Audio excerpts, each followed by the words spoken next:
Here we go. All right, so we're rolling. So we are going to do, finally, Yoel Part 20. It's our final study of Yoel. And it's titled very, very, well, not ironically, it's appropriately titled, Life on the Inside, because we're going to consider what's going on the inside of the gates.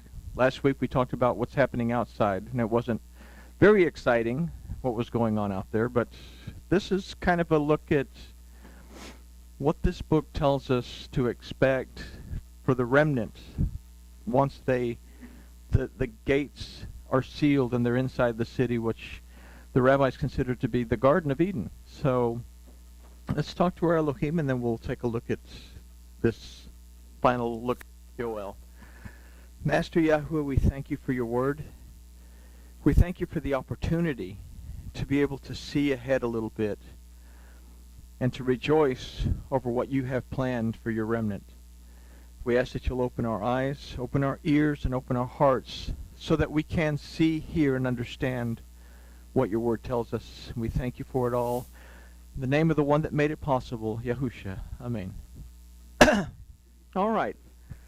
So, our studies on the book of Yoel have taken us kind of into a futuristic journey where we've seen in the beginning when we started, we saw a shift in human consciousness that led to an army of thinking that is counter to the instruction that comes from Elohim.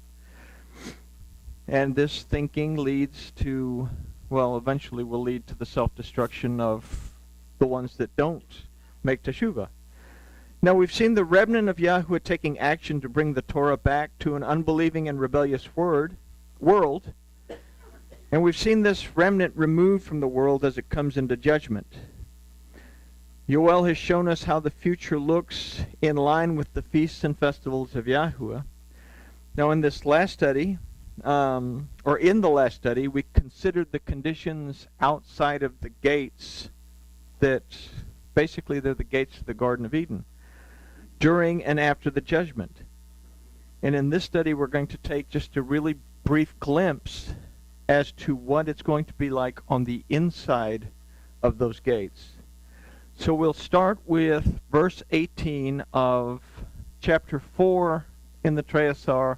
It would be chapter 3 in the English-based Bibles, Hallelujah Scriptures, Sefer, and everybody else. So we start. And it shall come to pass in that day that the mountains shall drop down sweet wine, and the hills shall flow with milk, and all the brooks of Judah shall flow with waters, and the fountain shall come forth of the house of Yahuwah, and the water, and shall water, I knew I would get it right, and shall water the valley of Shittim. So just topically, it sounds like a pretty good gig, but it begins with the phrase, and it shall come, or it shall come to pass. And the word used here is vechaya, that from its root chaya means existence. So right away, we can understand that although life outside the gates is dying, there is going to be life inside. So automatically we can consider that our choice to keep the instruction, to shamar the instruction of Elohim, leads to existence, whereas not to leads to destruction outside the gate. The next word is vayom, that means in that day, which illustrates for us directly that this is a day that we are to look forward to, that we look for, we seek, we think about it, because this is the goal, is to be in the presence of Elohim. So it's not just a futuristic thing, but it's an everyday thing. That it can be that day in the future, but today is a day that we also seek to be in the presence of Elohim within the garden. We can be there today if we want. We don't have to die to get there, so to speak. We are to be aware and looking for that day as our very existence depends on it. So let's consider what the inside of the garden will be in that day that the mountains shall drop down sweet wine. So a word that we miss in the English is the word hahu, that I can't imagine why they didn't put this in there. But hahu means he. They left out the main player in this verse. The phrase should read, he shall drop down from the mountain sweet wine. So if we consider he to be Yahuwah, then we can take into account the last phrase of this book that says, and Yahuwah dwells in Zion. Then we can consider that the word for mountains, which is Hecharim, is referring to Mount Zion, or Zion, as the root of Hecharim is Har, that means a mount. So we can formulate an idea here that Yahuwah from Mount Zion will drop down sweet wine. So the word for drop down is yetefu, that aside from to drop, also means to drip slowly and to distill, but it also means to inspire. The word for new wine is asis, that specifically means an unfermented wine. This is the juice that's squeezed from fresh grapes. This represents to us the word of Yahuwah in its pure form without any human opinion or commentary.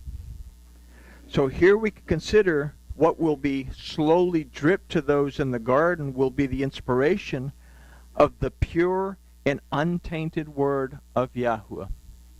We will get the word, we will get the instruction straight from Elohim. There won't be any middleman in the way. Yahuwah will tell us the truth. It has to be understood that learning and relearning process must take place, as even though the remnant was willing to live in accordance to Yahuwah's instruction prior to the judgment, everyone will still have a different measure of faith. So here, everyone is going to receive the same instructions so that everyone will be able to be on the exact same page. There's not going to be a variance in the world to come. Everybody will be exactly on the same page, following the exact same instructions that come directly from Yahuwah Elohim. Okay?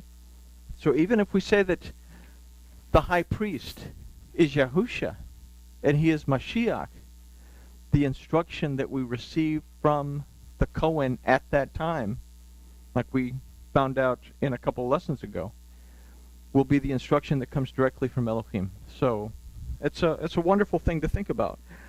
Now the next phrase is, and the hills shall flow with milk. Now the word for hills is vechagavaot, that refers to a place that's lower than the mountain. So what's flowing from the mountain is flowing down into these hills. This word comes from the root gebiyah, that means a cup.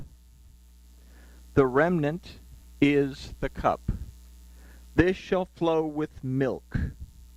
The word for shall flow is telachna, that from the root halak means to walk, and it also means a way of life, a manner of living.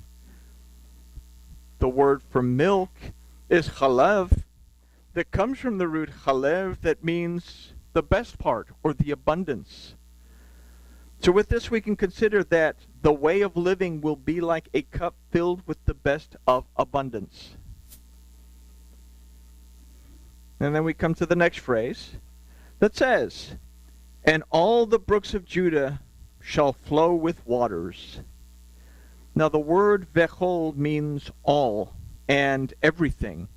Comes from the root kalal, that means to be whole or to be complete.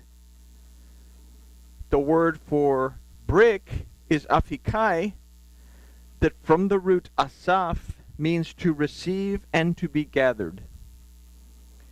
And the word Yehuda means both praise and gratitude, that comes from the root yada, that means to shoot an arrow straight. And yada is the root of the word Torah, that means instruction and teaching. So with all of that in mind, we can formulate an idea that the remnant will be gathered together in gratitude and praise to be made complete and whole through instruction and teaching. So we can consider that it is with this that their cup will be filled.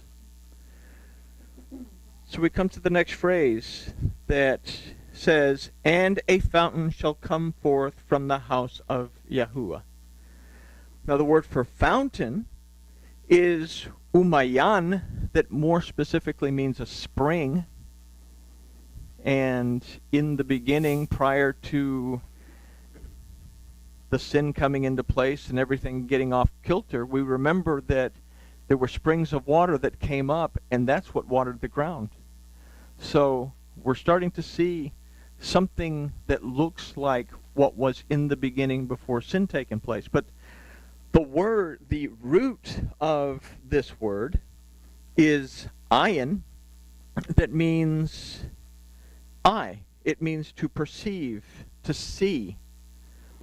The word for waters is mayim, that aside from water means to refresh and represents the word of Yahuwah. Every time we see the mem, the letter mem itself is an ancient Hebrew pictograph of water.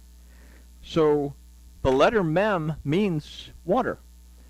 But water in the Torah and in Brit Hadashah always represents the word of Yahuwah Elohim. So here we can consider that aside from water, it also represents the word of Yahuwah. The word for shall flow is yelehu, that again is rooted in halach, that we considered earlier meant to walk as well as a way of life. So what we can consider here is the ability to perceive the word of Yahuwah will become a way of life, and it will come forth from the house of Yahuwah. If we believe and receive his word, then we have the authority to become the children of Elohim. Therefore, we are part of the house of Yahuwah. And it's the Father that is telling his children, this is the way you should do it. He's giving us the advice. He's giving us the instruction on how to live according to the rules of his house. So, what is truly wonderful, I should learn to read my own writing. What is truly wonderful is that it shall water the valley of Shittim. Now, we considered the word Shittim in our studies of the Ark of the Mishkan. The word refers to the valley between the Jordan and Canaan. The rest, it's at the west of Jerusalem. It also refers to the acacia tree, which produces branches, doesn't produce branched, it produces branches containing spike-like thorns. And the crown that was placed on Yahusha's head was made of these thorny branches. The root of the word is shotet, that means to scourge, as well as to lash out violently. In Shittim, we have a representation of the worst uncontrolled human emotions. So here we can consider the words of Yeshayahu, or Isaiah, at 53, 4 through 6, who said, surely he has borne our griefs and carried our sorrows, yet we did esteem him stricken, smitten by Elohim, and afflicted. We have honored the fact that he was smitten, that he was afflicted, because we understand why. But he was wounded for our transgressions. He was bruised for our iniquities. And keep that idea of bruised for our iniquities in mind. The chastisement of our peace was upon him, and by his stripes we are healed. So it's not just about being healed from disease, but here the remnant in the world to come is being healed of this shittim, this uncontrolled human part of them, the carnal side of them. So by his stripes we are healed. All we like sheep have gone astray. We have turned everyone to his own way, and Yahuwah has laid on him the iniquity of us all. So there is something that we should keep in mind when we go further down in this, because we'll have a reminder within the verses of Yoel that'll take us back to that. So our remembrance of what Yahuwah allowed through Yahusha to take place finds its way into our very hearts, and the transformation of our carnal side begins to take place. Remember, we've been on the outside, or the remnant's been on the outside. They're just now on the inside. So all that carnal side is still with them, but now a healing process is starting to take place to fill in that shittim wood with the gold, to overlap it with the gold thoroughly. And then we consider Proverbs 20:30 that says, the blueness of a wound, in other words, the bruise of a wound, cleanses away evil. So do stripes the inward parts of the belly. Now the word for belly in this verse is beten, that aside from belly, refers to the seat of the mental faculties. So this cleansing process, this water that's washing in the valley of Shittim, is literally cleansing away that carnal side of us. It's just totally and completely washing that away. Now, in the phrase, shall water the valley of Shittim, we can consider that the gift presented to us in the offering up of Yahusha takes its full effect on the remnant after the sealing of the gates. And we can see this in the word for valley, which is, in this case, is nachal, that also means an inheritance. We saw the word valley earlier in Yoel 4:2 or 3:2, when it was talking about the valley of Yehoshaphat. Remember, where they were brought together for judgment. The word that was used for that valley, the valley of Yehoshaphat, was not this word nakal. It was this word emek, that from the root amak means a deep despair, means grieving. Another root of this word is the word tehom, that means deep, and we find that word for the first time in Bereshis 1:2, when darkness was on the face of the deep. But now we are here in this valley, nakal, that means an inheritance. So what was accomplished by Yahusha at the Tav made our inheritance possible. This is further confirmed by the et. And if we look at the Hebrew part of this, we'll see that the et precedes the word nakal, and the et represents the word of Yahuwah. It precedes the word nachal. So through the Aleph and the Tav, through the Word that became flesh and built his tabernacle among us, and was wounded for our transgressions, and by his stripes we are healed, that shed his blood at the Tav, our inheritance is made possible if we will believe and receive. So, where were we? So through his death, the remnant begins an amazing transformation back to the state of being that was the Adam prior to the sin. The word of Yahuwah begins to saturate their very being. The next verse is another reminder of the desolation outside of the gate, but it also illustrates the carnal attributes that we all hold, even the remnant that entered into the garden. This is what we have to strive to keep washed off of us in our present existence, and it is what will be permanently washed off of the remnant in the world to come. It is because of this washing that was made possible by and through Yahusha that Yahuwah, in verse 21 of these last few verses, says, "And I will hold as innocent their blood that I have not held as innocent." And that's a wonderful thing, because this is also an invitation to make teshuvah after the final temptation prior to the white throne judgment at the end of the millennium. And that's something that we have to understand, that the Satan will be loosed for a season to bring temptation after the millennium, to fall to the enticements of the Satan, and to realize that you fall into the enticements of the Satan and make teshuvah, that will be forgiven. But to be like the Adam was, where he said, wasn't me, it was her, and then she didn't take responsibility, she said it was the serpent, but they never made teshuvah for having eaten of the fruit that they were told not to eat from, that they were booted out of the garden. So this phrase also allows for teshuvah to be made at the end of that period of temptation, at the end of the millennium.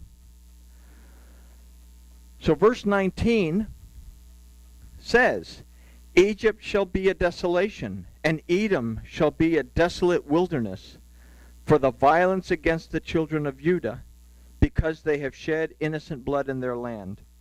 And I didn't go a whole lot into this verse, because we can understand that Egypt, the things that bring us into bondage, will be laid waste.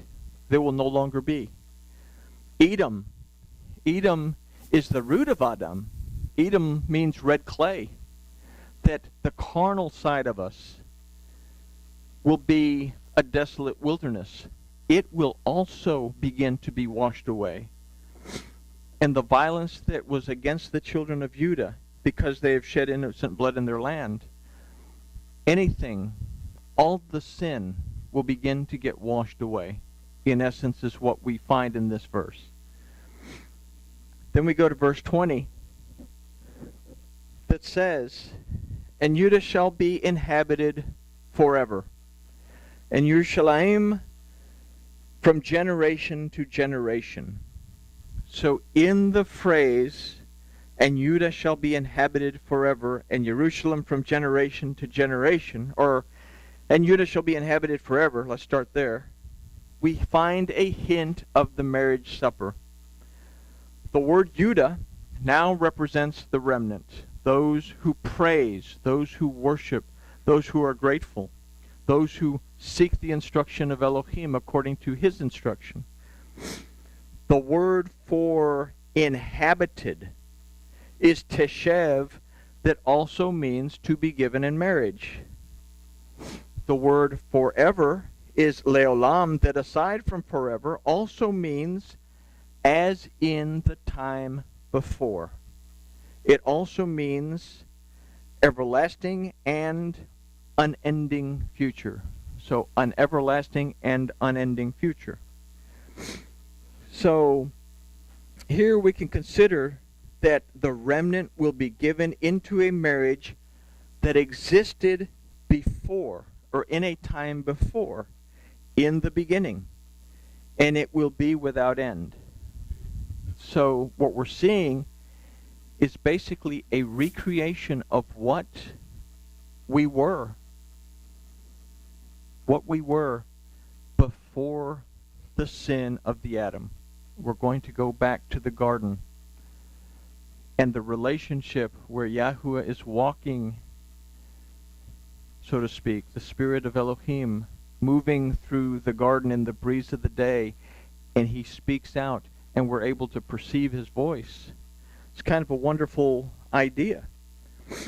The word Yerushalayim means teaching of peace and comes from the root shalom, that means a covenant of peace. And the phrase from generation to generation illustrates a perpetual, never-ending period, one that we might consider infinite, as time will once again cease to be a consideration. We won't be worried about tomorrow, we won't think about yesterday, and we won't look at our clock or our watch for anything, because basically time will no longer exist within the garden itself. The clock started ticking when they refused to make teshuvah, and they were removed from the garden. And that day, the day that you eat from it, you will surely die, it started. Okay? And verse 21. And I will hold as innocent their blood that I have not held as innocent. And Yahuwah dwells in Zion. Having considered the first part of the verse earlier, let's take it the last phrase of this verse. It says, and Yahuwah dwells in Zion. The word for dwells is shochem, or shochen, that also means to inhabit. This word also means to inhabit a tabernacle. The word Zion, according to the book of Jubilees, means that Yahuwah sees. So in this we can consider that Yahuwah will always be in the midst of the remnant and will be perceived without a doubt. Not to say that there's going to be some guy named Yahuwah standing there, but his presence will be felt, and we will be able to perceive him, he will be able to perceive us, and we will have a relationship that we had in the beginning. Everybody with me? Sounds like a pretty nice place. So the picture painted of the world to come inside the gates is an amazing thing. Perhaps one that we cannot in our human minds even imagine.